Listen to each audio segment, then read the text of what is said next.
Sir இப்போ இருக்க upcoming டேஸில் வந்து வெப்சைட் டிசைனிங்கோட ஸ்கோப் எப்படி சார் இருக்கு? சூப்பரான கொஸ்டின் கேட்டீங்க.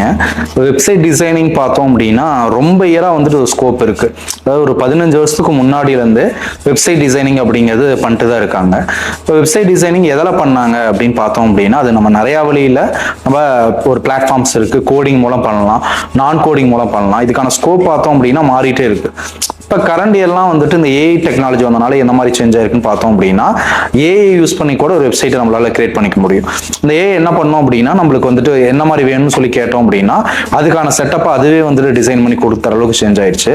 இப்போ இப்படி இருக்கக்கூடிய காலகட்டத்தில் ரீசெண்டாக நிறைய பிளாட்ஃபார்ம்ஸ்ல டிஸ்கஷன் போகுது. இப்போ ஏஐ வந்துருச்சு, இப்போ கிராஃபிக் டிசைன் பண்றவங்க, வீடியோ எடிட்டிங் பண்றவங்க, வெப்சைட் டிசைன் பண்றவங்களுக்குலாம் வந்துட்டு வேலை எல்லாம் போயிடுச்சு.